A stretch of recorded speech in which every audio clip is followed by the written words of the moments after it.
안녕하세요. 저는 나라를 빛낸 위인들의 이야기가 가득한 키즈 위인클럽의 주인장 MC 지웅입니다.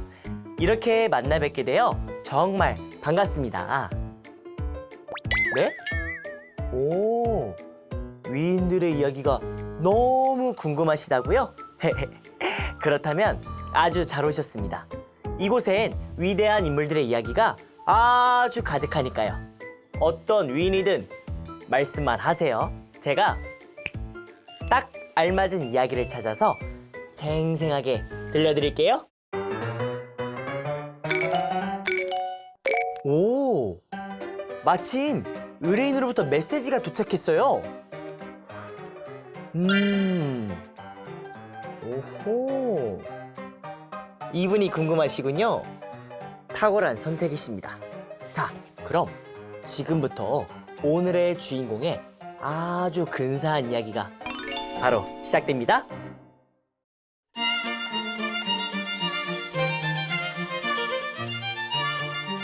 조선시대를 대표하는 실학자, 오늘의 주인공 정약용을 소개합니다. 정약용 하면 실학의 대표 주자라고 불리는데요. 실학은 실생활에 필요한 것을 연구해서 백성들이 잘 살고 튼튼한 나라를 만드는데 도움을 주는 학문이에요. 그래서 실학자는 다양한 분야를 알고 있어야 하고 백성들의 삶에도 관심이 아주 많아야 해요. 그러면 정약용의 어린 시절은 어땠을까요? 어린 정약용은 아버지께 다양한 학문을 배웠고 시를 짓기 좋아해서 무려 10살 때 자기가 쓴 글을 모아서 산미집이란 책을 만들기도 했어요. 정약용이 실학에 대해 관심을 갖기 시작한 건 이익의 성호사설을 읽으면서부터였죠. 책을 읽고 나도 백성들에게 도움을 줄 수 있는 걸 연구해야겠다 해서 실학자의 꿈을 갖게 돼요. 정약용은 22살에 성균관에 입학했는데 그때부터 정조의 눈에 딱 띌 정도로 실력이 아주 좋았다고 해요. 28살엔 대가시험에 합격해 초계 문신이 되고 나서는 정조와 더욱 친해지게 되죠.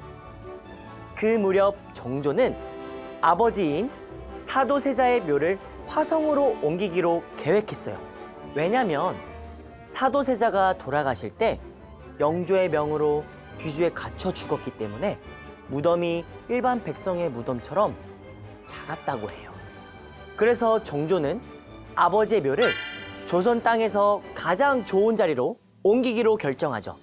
그런데 문제는 화성으로 가려면 한강을 건너야 했는데 그렇게 많은 사람들이 지나가려면 아주 크고 튼튼한 다리가 필요했어요.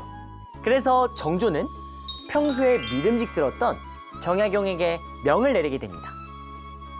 그렇게 정약용은 다리를 설계하게 되는데 그 당시의 기술로는 엄청 어려웠죠. 그래서 정약용은 우리나라 그리고 중국에 있는 다리와 관련된 책을 모두 찾아 읽고 배와 다리를 만드는 기술자에게 찾아가서 기술을 배우면서 다리를 설계했어요. 마침내 정약용은 기가 막힌 설계도를 완성했어요. 이 다리가 참 독특한데요. 어떤 다리였냐면 배다리라는 다리였어요. 한강이 엄청 넓잖아요. 거기에 80개가 넘는 배를 쫙 연결해서 그 위에 사람들이 건널 수 있게 넓은 널빤지를 깔아서 다리를 만든 거죠. 다리 제작을 성공시킨 후 정조의 다음 미션은 수원 화성 설계였어요. 하지만 당시의 정약용은 아버지가 돌아가셔서 심요살이를 하고 있었죠. 심요살이란 부모님이 돌아가시면 자식이 3년 동안 묘지 근처에 살면서 산소를 돌보는 거예요. 그럼에도 정조는 심요살이 중인 정약용에게 서양 기계에 관한 책, 기기도서를 보냈어요. 정약용은 곤란한 상황에서도 정조의 뜻을 받아들이죠.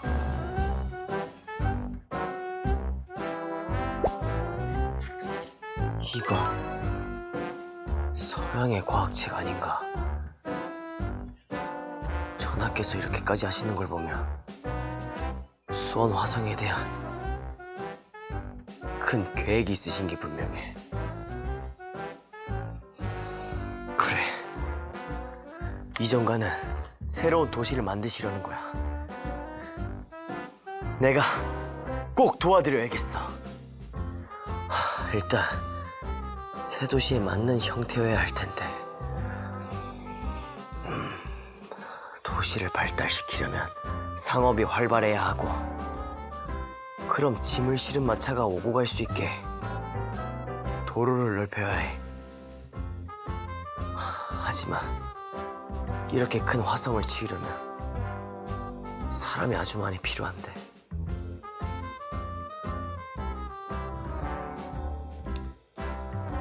여러 사람이 옮길 무거운 것을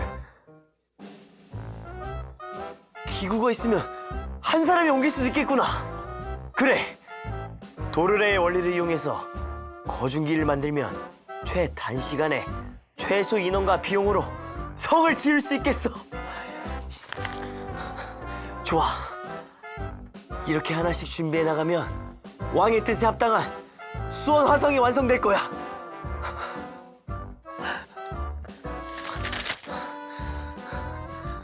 와, 역시 정약용은 척하면 척이네요. 수원 화성은 규모가 큰 만큼 기존의 기술만으로는 건설하기 어려웠어요. 정약용은 성을 쌓는 기술과 함께 새로운 기구가 필요하다는 것을 알게 됐죠. 그래서 작은 힘으로도 무거운 물건을 들 수 있는 거중기를 발명하게 돼요. 그리고 좋은 아이디어도 떠올리게 되죠. 기존의 나라에서 건물을 지을 때는 백성들이 강제로 일을 했는데, 수원 화성은 백성들이 일을 하면 곡식을 받아 끼니를 해결할 수 있게 하는 거죠. 그렇게 하면 백성들은 기분 좋게 일을 할 수 있고 더 열심히 일을 하기 때문에 시간도 줄일 수 있었죠. 수원 화성은 완성되기까지 2년 남짓한 시간이 걸렸는데, 화성의 큰 규모에 비해서는 무척 짧은 시간이라고 해요. 수원 화성은 정약용의 실학적 지식과 계획 덕분에 공사에 필요한 시간과 비용을 크게 아낄 수 있었다고 평가받아요. 정약용은 심효살이가 끝난 후 다시 정주 곁으로 돌아와요. 그런데 한양에 오자마자 정조는 특별한 미션을 내리는데요. 지방 관리들이 어떤 잘못을 저지르는지 살펴보라면서 암행어사로 보냈어요. 그렇게 정약용은 경기도에서 백성들의 재산을 빼앗고 괴롭히는 지방 관리들을 보게 돼요. 이때 또 가만히 있을 정약용이 아니죠. 백성에게 곡식을 꺼주고 이자를 더 많이 받아내는 관리들을 모조리 벌할 수 있게 밝혀내요. 이렇게 정약용은 백성들의 마음을 가까이 보고 마음 아파했어요. 이후에 지방의 관리가 됐을 때도 억울한 백성들을 살피고 백성의 세금을 빼앗는 사람들을 붙잡으면서 백성들의 편이 돼줬어요. 곡산에서 보낸 지난 2년간 농민들의 삶을 가까이서 보았습니다. 양반들이 땅을 모조리 차지해서 대부분의 가난한 백성들은 양반에게 땅을 빌려 농사를 지을 수밖에 없었습니다. 게다가 농사를 지어 얻은 수입의 3분의 1이나 세금으로 내야 했습니다. 가난하여 땅을 빌려 농사를 지어도 그 보람을 느끼지 못하고 다시 세금으로 내야 하다니, 이 얼마나 억울합니까? 저는 공동의 농장을 만들고 모두 노동한 만큼 얻은 이익을 똑같이 나눠야 한다고 생각합니다. 토지가 10결이면 한 결은 공유지로 하여 국가에 세금을 내고 나머지 9결을 개인의 땅으로 인정하면 토지를 가진 사람들의 비난도 줄일 수 있을 것입니다. 백성들을 위해서라도 하루빨리 토지 제도를 변화시켜야 한다고 생각합니다. 정약용은 농촌의 발전을 위해서 토지 제도가 변해야 된다고 주장했어요. 또 백성들의 세금을 줄여서 어려운 생활을 도와주자고 했죠. 농사 외에도 상공업을 발전시켜서 백성들의 일자리를 늘려야 한다고 주장했어요. 와, 정약용이 백성들을 위해 한 일들은 끝이 없네요. 자, 오늘은 학문을 연구하는 데 그치지 않고 실제 백성들의 삶에 도움이 되는 방법을 찾는 유학자 정약용을 만나봤어요. 이렇게 정약용이 연구하고 남긴 업적들을 보며 백성을 사랑하는 마음이 가득했다는 것을 알 수 있었습니다. 네? 이렇게 이야기가 끝나는 거냐고요? 그럴 리가요. 아쉬워하는 여러분들을 위해 저의 조수 지왕이가 야심차게 준비한 코너가 있거든요. 궁금하시죠? 그럼 지금 만나볼까요?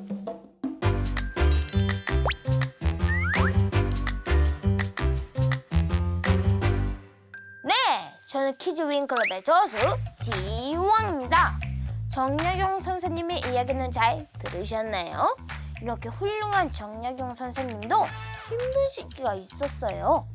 당시 임금이었던 정조가 돌아가시자 평소에 정약용 선생님이 임금과 가까이 지내는 것을 싫어했던 사람들이 정약용 선생님을 모함해서 유배지에 보내요. 무려 18년 동안 유배지에서 지내시죠. 보통 위인들이 유배지에서 책을 많이 쓰지만 정약용 선생님은 무려 500권이 넘게 썼다고 해요. 정말 대단하죠?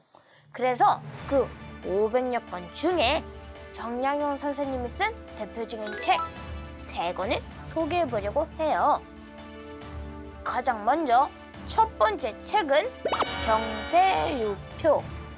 정조가 꿈꾸던 새로운 정치가 실현되지 못하고 끝낼까봐 나라가 어떻게 좋은 방향으로 변화돼야 할지 그 방법에 담은 책이죠. 앞에 이야기에서 정약용 선생님이 주장한 토지제도 기억하시나요? 경세유표의 책에서도 토지를 농민에게 줄 것과 세금을 줄이는 것에 대해 나와요. 그 밖에도 행정과 관리 등용 방법에 관해 적혀 있어요. 정약용 선생님이 소중히 지켰던 책이라고 해요. 두 번째는 목민심서.